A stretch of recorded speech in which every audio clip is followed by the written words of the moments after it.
Hello friends, ഇന്ന് എൻ്റെ ഹോസ്പിറ്റലിലെ മൂന്നാമത്തെ ദിവസമാണ്. അപ്പോൾ രാവിലെ ഞാൻ കുളിച്ചൊരുങ്ങി റെഡിയായിരുന്നു. ഇതാണ് നമ്മുടെ ഹോസ്പിറ്റലിൽ. ഇവിടെയാണ്, ഈ വാർഡിലാണ് നമ്മൾ കിടക്കുന്നത്. അപ്പോൾ കുറച്ച് പേഷ്യൻസൊക്കെ ഉണ്ട്. രാവിലെ തന്നെ എന്നെ ഡിസ്ചാർജ് ചെയ്തു, അത് പറയാൻ വെറുതെ കേട്ടോ.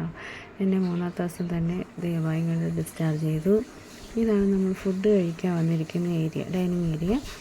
അപ്പോൾ ഞാൻ വന്നപ്പോൾ രണ്ട് ഫാൻ ഇവിടെ കറങ്ങിക്കൊണ്ട് നടക്കും.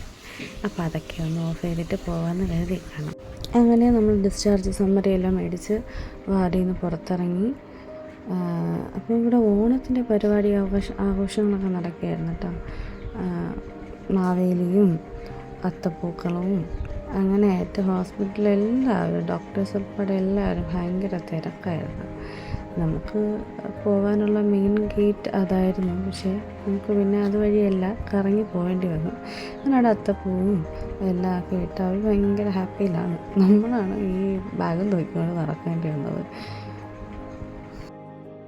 ഞാനും അമ്മയും പിന്നെ പുറത്തിറങ്ങി ചായയും ഒരു കട്ട്ലേറ്റും ഒക്കെ വാങ്ങിച്ച് വീട്ടിൽ വന്നപ്പോൾ ഞാൻ ഓർഡർ ചെയ്ത സാധനം എല്ലാം സെറ്റ് ചെയ്ത് ചേട്ടൻ വെച്ചിട്ടുണ്ടായിരുന്നു.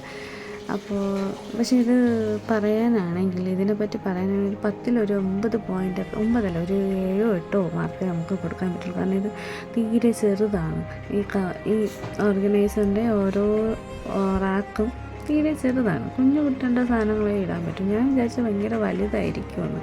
പക്ഷെ എന്തായാലും യൂസ് ചെയ്യാൻ കുഴപ്പമില്ല, കൊള്ളാം. ഇതെല്ലാം ഞങ്ങൾക്ക് ബേബിയുടെ സാധനങ്ങളാണ് വെച്ചിട്ടുള്ളത്. അപ്പോൾ ഇനിയിപ്പോൾ എനിക്ക് ബാഗ് പാക്കിങ്ങിൽ ഇതെല്ലാം കയറുമ്പോൾ ഇതെല്ലാം ഒഴിയും.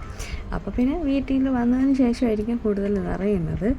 അപ്പോൾ ഇത്രയേ ഉള്ളൂ. Tata, bye bye.